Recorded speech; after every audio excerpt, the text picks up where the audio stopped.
Assalamualaikum warahmatullahi wabarakatuh.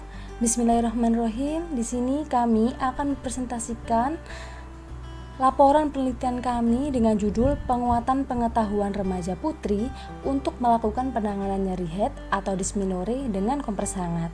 Yang mana laporan penelitian ini disusun oleh yang pertama Ibu Munisa SST/MPH sebagai ketua, yang kedua Ibu Lydia Aditama Putri SST/MKM sebagai anggota, yang ketiga Ibu Diana Farika Hanum SST/MPH sebagai anggota, yang keempat Alfu Laila sebagai anggota, dan yang kelima Hilda Indrani sebagai anggota. Lanjut ke bab 1 pendahuluan. Dysmenorrhea adalah kekakuan atau kejang di bagian bawah perut yang terjadi pada waktu menjelang atau saat menstruasi berkurangnya aktivitas sehari-hari. Yang mana penelitian di Swedia dijumpai 30% wanita pekerja menurun penghasilannya karena nyeri head. Dan kelainan ini terjadi pada 60-70% wanita di Indonesia, dengan 15% diantaranya mengeluh aktivitas mereka menjadi terbatas akibat dysmenorrhea. Menurut Depkes RI tahun 2016, prevalensi remaja putri di Indonesia yang mengalami nyeri head sekitar 55%. Dan menurut penelitian Susanti tahun 2018 di MTS Muhammadiyah II Malang, lebih dari 56,7% remaja putri mengalami nyeri haid berat. Nyeri haid berat dapat dialami remaja putri, dan ini menyebabkan penurunan aktivitas belajar. Nyeri haid sangat berdampak buruk pada remaja putri. Hal ini menyebabkan terganggunya aktivitas sehari-hari. Akibat nyeri haid ini, remaja putri tidak dapat pergi ke sekolah, aktivitas belajar menjadi terganggu, konsentrasi menjadi menurun, sehingga materi yang diberikan selama pelajaran tidak bisa ditangkap dengan baik, dan menyebabkan prestasi menjadi menurun. Untuk rumusan masalah yang pertama, bagaimana pengetahuan remaja putri SMK Dharma Wanita Gresik tentang penanganan nyeri head atau dysmenorrhea dengan kompres hangat sebelum diberikan pemberian materi. Yang kedua, bagaimana pengetahuan remaja putri SMK Dharma Wanita Gresik tentang penanganan nyeri head atau dysmenorrhea dengan kompres hangat setelah diberikan pemberian materi. Dan yang ketiga, apa pengaruh pemberian materi mengenai penanganan nyeri head atau dysmenorrhea dengan kompres hangat terhadap pengetahuan remaja putri SMK Dharma Wanita Gresik. Dengan tujuan yang pertama, mengetahui pengetahuan remaja putri SMK Dharma Wanita Gresik tentang penanganan nyeri head atau dysmenorrhea dengan kompres hangat sebelum diberikan materi. Yang kedua, mengetahui pengetahuan remaja putri SMK Dharma Wanita Gresik tentang penanganan nyeri head atau dysmenorrhea dengan kompres hangat setelah diberikan pemberian materi. Dan mengetahui pengaruh pemberian materi mengenai penanganan nyeri head dengan kompres hangat terhadap pengetahuan remaja putri SMK Dharma Wanita Gresik. Target luaran. Yang pertama, siswa mengetahui kondisi kesehatan reproduksinya. Yang kedua, siswa perempuan mampu mengenali nyeri haid yang dirasakan setiap bulan dalam batas normal atau tidak normal, mampu melakukan tindakan penanganan nyeri yang timbul saat sebelum haid dan saat haid. Ketiga, hasil program penelitian ini diharapkan bisa meningkatkan pengetahuan siswa perempuan dan perilaku yang mendukung untuk menjaga kesehatan reproduksinya, terutama saat nyeri haid muncul, dan siswa dapat menangani keluhannya serta meningkatkan prestasi belajar siswa. Yang keempat, luaran wajib. Luaran wajib yang sudah kita hasilkan adalah jurnal yang terindeks CITA 4. Dengan bukti submit di Journal of Issue in Midwifery Universitas Brawijaya Malang. Bab 2. Tinjauan pustaka. Meliputi yang pertama, pengertian nyeri. Menurut Andriani tahun 2013, dysmenorrhea adalah rasa nyeri yang dirasakan pada perut bagian bawah atau kram menjelang haid yang berlangsung 2-3 hari, dimulai sehari sebelum mulai haid. Yang kedua adalah waktu kejadian. Waktu kejadian menurut Andriani 2013 berlangsung sehari sebelum menstruasi atau hari pertama menstruasi, berlangsung selama 48-72 jam.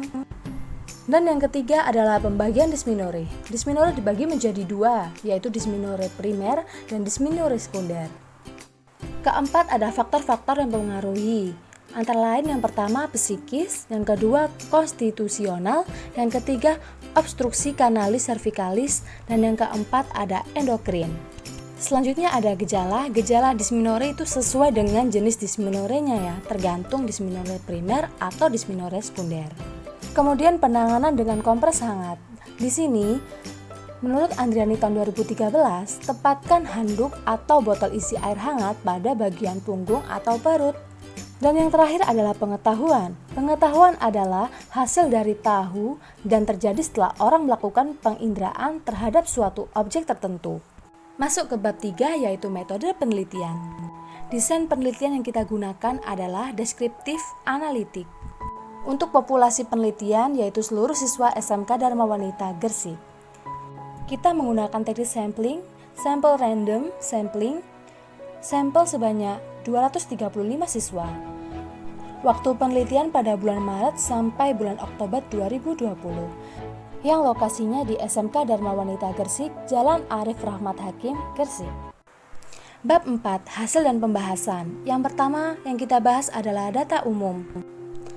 Tabel 4.1 distribusi menurut usia, di mana usia merupakan lama hidup seseorang di dunia, yang dihitung menggunakan satuan tahun dan jumlahnya sesuai dengan pengakuan responden.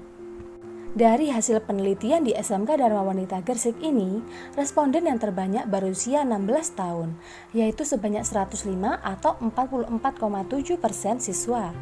Pada situasi ini, semakin bertambahnya usia remaja putri, semakin tinggi pula tingkat pengetahuannya dan cara penalarannya dalam menyikapi suatu masalah. Dengan pengetahuan yang baik tentang nyeri haid dan penanganan dengan kompres hangat, maka remaja putri SMK Dharma Wanita Gresik bisa mengembangkan diri dan kemampuannya untuk menangani dirinya sendiri saat nyeri haid dialami.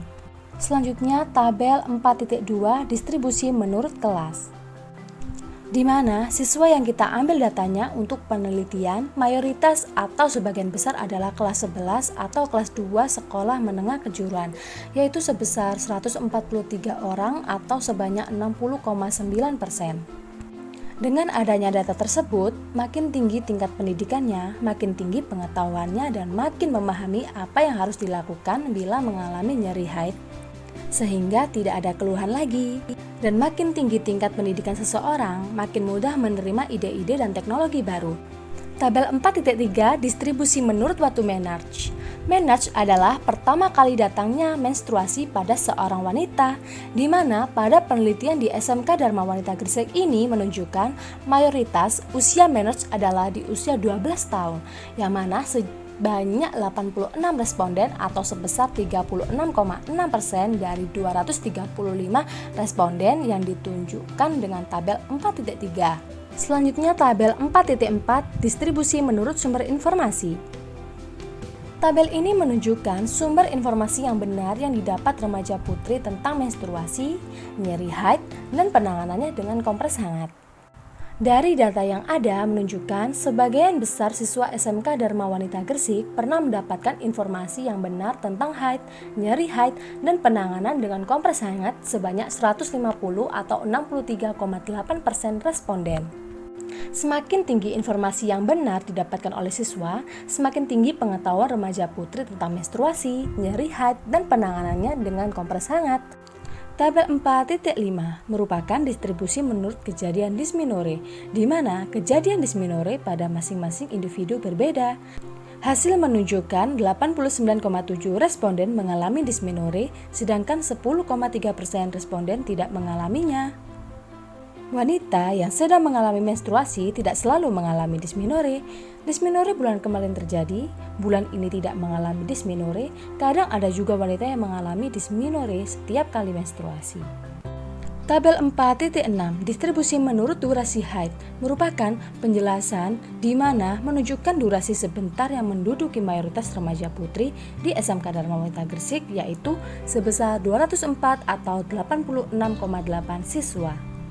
Berarti penelitian ini sejalan dengan teori yang dijelaskan oleh Andriani 2013, yaitu dysmenorrhea adalah rasa nyeri yang dirasakan pada perut bagian bawah atau kram menjelang haid yang berlangsung 2-3 hari, dimulai sehari sebelum mulai haid. Tabel 4.7 merupakan penyebaran menurut derajat nyeri yang dialami siswa, yaitu derajat nyeri yang berat, yaitu sebesar 176 atau 74,9%.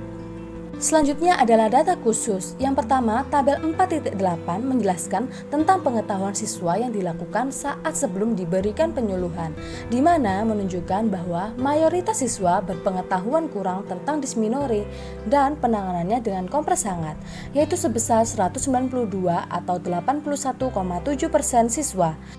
Hal ini disebabkan karena siswa yang mayoritas tidak mendapatkan informasi dari tenaga kesehatan sebanyak 150 atau 63,8% siswa, sehingga pengetahuan dan tindakan bila terjadi nyeri haid tidak ditangani dengan kompres hangat. Kemudian tabel 4.9 menjelaskan tentang pengetahuan siswa yang dilakukan setelah diberikan penyuluhan tentang nyeri haid dan penanganannya dengan kompres hangat. Pengetahuan siswa naik drastis, yaitu yang semula pengetahuannya kurang menjadi baik sebanyak 219 atau 93,2% siswa. Di mana perubahan itu sangat baik untuk perkembangan pengetahuan siswa, sehingga siswa bisa menerapkan informasi yang didapatkan untuk menangani keluhan mereka saat terjadi nyeri menstruasi dengan menggunakan kompres hangat dengan menggunakan WWZ atau botol yang berisi air hangat. Tabel 4.10 menjelaskan bahwa siswa SMK Dharma Wanita Gresik sebelum dan sesudah dilakukan penyuluhan tentang nyeri haid dan penanganannya dengan kompres hangat, menjelaskan bahwa siswa yang dari awal sebelum penyuluhan dan sesudah penyuluhan pengetahuannya kurang sebanyak 16 atau 6,8%. Sedangkan siswa sebelum diberikan penyuluhan nyeri haid dan penanganannya dengan kompres hangat mempunyai pengetahuan yang kurang, dan setelah diberikan penyuluhan nyeri haid dan penanganannya dengan kompres hangat, sebagian besar pengetahuannya menjadi baik, yaitu 176 atau 74,9%. Siswa sebelum dilakukan penyuluhan tentang nyeri haid dan penanganannya dengan kompres hangat mempunyai pengetahuan yang baik, tetapi setelah dilakukan penyuluhan tentang nyeri haid dan penanganannya dengan kompres hangat, pengetahuannya menjadi kurang tidak ada. Dan siswa yang mempunyai pengetahuan baik sebelum dan sesudah dilakukannya penyuluhan nyeri haid dan penanganannya dengan kompres hangat adalah sebesar 43 atau 18,3% siswa. Selanjutnya tabel 4.11 menjelaskan bahwa terdapat pengaruh yang signifikan setelah diberikan penyuluhan tentang nyeri haid atau dysmenorrhea dan penanganannya dengan kompres hangat. Pengetahuan siswa SMK Dharma Wanita Gresik menjadi kuat, yang ditandai dengan nilai SIG 0,000. Jadi untuk kesimpulan, 1. 81,7% remaja putri SMK Dharma Wanita Gresik mempunyai pengetahuan yang kurang mengenai penanganan nyeri haid atau dysmenorrhea dengan kompres hangat sebelum diberikan materi. 2. Setelah diberikan materi tentang penanganan nyeri haid atau dysmenorrhea dengan kompres hangat, 93,2% remaja putri SMK Dharma Wanita Gresik mempunyai pengetahuan yang baik.